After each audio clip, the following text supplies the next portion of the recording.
हर इंसान के अंदर ना एक जंग चल रही है। एक ऐसी जंग जिसके बारे में हम शायद ही कभी बात करते हैं, लेकिन ये जंग हमारे हर फैसले, हर रिश्ते और हमारी पूरी जिंदगी की दिशा तय करती है।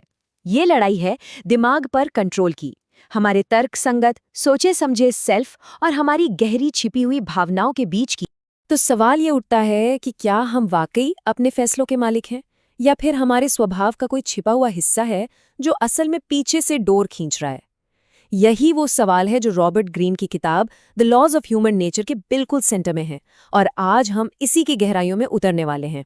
इस सफर को हम 5 हिस्सों में देखेंगे। पहले समझेंगे हमारी भावनाओं की ताकत को, फिर देखेंगे कि तर्क संगतता का आदर्श क्या होता है, दूसरों के कैरेक्टर को पढ़ना सीखेंगे, झूठे आत्मविश्वास के खतरे को पहचानेंगे और आखिर में अपने स्वभाव के मास्टर बनने का रास्ता खोजेंगे।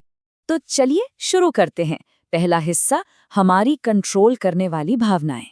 देखिए, इससे पहले कि हम खुद पर महारत हासिल कर सकें, हमें उस असल प्रॉब्लम को समझना होगा जो हमारे रास्ते में खड़ी है।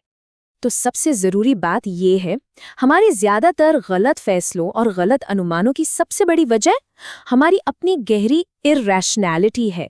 हमें ये सोचना अच्छा लगता है कि हम बड़े लॉजिकल हैं, लेकिन सच तो ये है कि अक्सर ड्राइवर सीट पर हमारी भावनाएं बैठी होती हैं, और यही हमारा ब्लाइंड स्पॉट है, एक ऐसी कमजोरी जिसे हम खुद में देख ही नहीं पाते। और अगर इसका कोई सबूत चाहिए तो 2008 के फाइनेंशियल क्रैश से बेहतर कुछ नहीं हो सकता। वो पूरी घटना मानवीय इरैशनैलिटी की हर किस्म का एक जीता जागता म्यूजियम थी।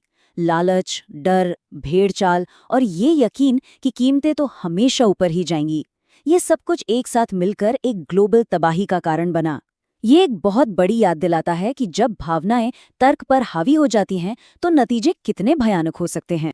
हमारी इरैशनैलिटी के सबसे बड़े हथियारों में से एक है कन्फर्मेशन बायस। ये कोई थ्योरी नहीं है, ये वो चीज़ है जो हम सब हर रोज करते हैं। ये एक ऐसी आदत है जिसमें हम सिर्फ वो जानकारी खोजते हैं जो हमारी पुरानी सोच से मेल खाती हो, और हर उस चीज़ को अनदेखा कर देती है जो उसे चुनौती देती है। सोचिए, जब कोई नया फ़ोन खरीदना होता है तो क्या हम उन रिव्यूज़ पर ज़्यादा ध्यान नहीं देते जो हमारे फैसले को सही ठहराते हैं? असल में हम सबूत नहीं ढूंढते, हम अपने विचारों के लिए सपोर्ट ढूंढते हैं, और यही आदत हमें सच्चाई से अंधा कर देती। तो सवाल ये है कि इस इरैशनैलिटी के चक्र को कैसे तोड़ा जाए? क्या इसका कोई इलाज है? बिल्कुल है, और जवाब छिपा है तर्क संगतता के आदर्श में, एक शांत और खुले दिमाग की शक्ति में। और इसे समझने के लिए चलिए इतिहास के एक ऐसे लीडर का उदाहरण लेते हैं जिसने इस आदर्श को जीकर दिखाया था। लगभग 432 ईसा पूर्व में ग्रीस में 2 महाशक्तियां थीं, एथेंस और स्पार्टा। एक तरफ था एथेंस, एक लोकतंत्र जो अपनी नेवी और व्यापार की वजह से फल फूल रहा था, और दूसरी तरफ था स्पार्टा, एक फौजी स्टेट जिसकी असली ताकत उसकी जमीनी सेना थी।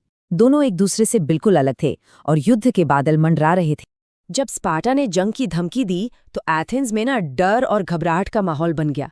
लोग फौरन एक्शन की मांग करने लगे, लेकिन उनके लीडर पेरिक्लीज बिल्कुल शांत रहे।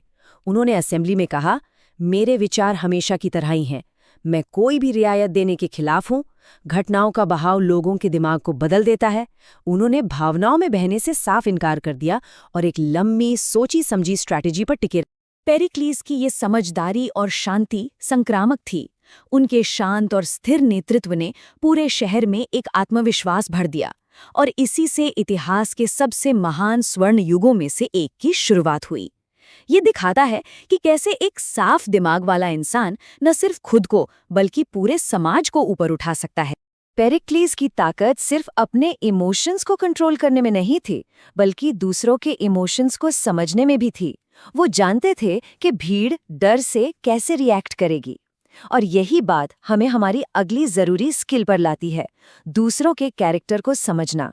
लोग अक्सर एक मुखौटा पहने रहते हैं, लेकिन अगर हम ध्यान से देखें तो हमें उनके असली इरादों की दरारें दिख सकती हैं। तो लोगों को रीड करने का पहला स्टेप है उनकी बेसलाइन को समझना, मतलब उनका नॉर्मल व्यवहार और मूड कैसा होता है। कुछ लोग नेचुरली शांत होते हैं, कुछ हमेशा एनर्जी से भरे रहते हैं। एक बार जब उनकी ये नॉर्मल स्टेट पता चल जाए तो फिर किसी भी छोटे से छोटे बदलाव को आसानी से पकड़ा जा सकता है। यही छोटे बदलाव उनके असली इमोशंस का सिग्नल होते हैं। इसका एक बड़ा जबरदस्त उदाहरण है फ्रांस के पूर्व राष्ट्रपति निकोलस सरकोजी। वो अपनी दबंग बॉडी लैंग्वेज और इंटेंस बातचीत के लिए जाने जाते थे। लेकिन एक मीटिंग के दौरान चांसलर एंजेला मर्केल ने एक छोटी सी बात नोटिस की।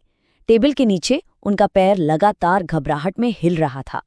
ये एक छोटा सा सिग्नल था, लेकिन इसने उनकी गहरी असुरक्षा को उजागर कर दिया जो उनके दबंग व्यवहार के मुखौटे के पीछे छिपी थी। एक छोटी सी दरार सब कुछ बता सकती है। किसी भी इंसान का असली चरित्र उन पलों में ही सामने आता है जब वो सावधान नहीं होते, जब उनकी प्रतिक्रियाएं नेचुरल होती हैं। बॉब हॉल्डमैन के केस को ही ले लीजिए। निक्सन एडमिनिस्ट्रेशन के चीफ ऑफ स्टाफ बॉब हॉल्डमैन एक इंटरव्यू में बहुत शार्प, ईमानदार और समझदार लग रहे थे, लेकिन जैसे ही उन्हें पता चला कि गोल्फ कार्ट नहीं मिल रही है, वो हिंसक रूप से गुस्सा हो गए। एक मामूली सी बात पर उनका इतना भयानक रिएक्शन, इसने उनके कंट्रोल इश्यूज और क्रूर स्वभाव को उजागर कर दिया जो उनके प्रोफेशनल मुखौटे के पीछे छिपा था। अब हम एक खास किस्म की इरैशनैलिटी पर फोकस करेंगे, जिसे कहते हैं ग्रैंडियोसिटी। आसान शब्दों में कहे तो ये एक ऐसा झूठा बड़प्पन है जहां आत्मविश्वास हकीकत से कोसों दूर चला जाता है, और ये एक कमजोरी बन जाता है जिसके पैटर्न काफी विनाशकारी हो सकते हैं। ग्रैंडियोस लीडर्स अपने करिश्मे से लोगों को चुंबक की तरह खींचते हैं। वो बड़े बड़े वादे करते हैं और इतने कॉन्फिडेंट दिखते हैं जैसे उनके पास हर सवाल का जवाब हो, लेकिन अंदर से वे अक्सर बहुत अस्थिर और अराजक होते हैं, और नतीजा, वे जो कुछ भी बनाते हैं उसे आखिर में अपनी ही भीतरी उथल-पुथल से जलाकर राख कर देते हैं। तो इन्हें पहचाना कैसे जाए? ये कुछ खास तरह की कहानियां सुनाते हैं। वो कहेंगे, मैं तो आम लोगों जैसा ही हूं, ताकि एक झूठा कनेक्शन बना सकें। वो दावा करेंगे, मेरी सफलता तो किस्मत में लिखी है, मेरे पास तो गोल्डन टच है। अपनी गलतियों का दोष हमेशा दूसरों पर डालेंगे, कभी खुद जिम्मेदारी नहीं लेंगे। और सबसे खतरनाक, वो कहेंगे, सिर्फ मैं ही इन समस्याओं को हल कर सकता हूं। चलिए, अब आते हैं सबसे आखिरी और सबसे इम्पॉर्टेंट हिस्से पर, मास्टर बनना। अब तक हमने समस्याओं को समझा है। अब हम ये देखेंगे कि इस अंदरूनी लड़ाई को जीतने और एक तर्कसंगत सेल्फ को बनाने के लिए क्या करना होगा। भावनाओं के इस बुखार का सबसे असरदार इलाज है धैर्य, यानी पेशेंस। और इसके लिए हमारे पास अब्राहम लिंकन से बेहतर कोई मॉडल नहीं हो सकता। सिविल वॉर जैसे भारी दबाव और मुश्किल समय में भी उन्होंने इमोशनल कंट्रोल और धैर्य का एक कमाल का उदाहरण पेश किया। लिंकन का मॉडल 3 सिंपल स्टेप्स में समझा जा सकता है। पहला, एक कदम पीछे हटें। जब भी गुस्सा या तनाव महसूस हो तो तुरंत रिएक्ट करने के बजाय चीजों को धीमा करें। कुछ भी करने से पहले 1 या 2 दिन रुकें। दूसरा, अपने लक्ष्यों को स्पष्ट करें। ये सोचें कि लंबे समय में क्या हासिल करना है, न कि अभी कैसा महसूस हो रहा है। और तीसरा, विश्वास रखें, भरोसा रखें कि समय एक सोचे समझे और तर्कसंगत रास्ते को हमेशा सही साबित करेगा। आखिर में जिस चीज की सच में चाहत होनी चाहिए वो है हकीकत के साथ एक गहरा रिश्ता। इसका मतलब भावनाओं को खत्म करना नहीं है, बल्कि उन्हें समझना और खुद को सच्चाई में टिकाए रखना है। यही चीज आपको वो शांति, वो फोकस और वो असली शक्ति देगी जो किसी भी चुनौती का सामना कर सकती है। मानव स्वभाव एक ताकत है, एक बहती हुई नदी की तरह। सवाल ये नहीं है कि ये मौजूद है या नहीं, सवाल ये है कि इसके साथ क्या किया जाएगा। क्या इसके मालिक बना जाएगा या इसके गुलाम? चुनाव हर किसी का अपना है।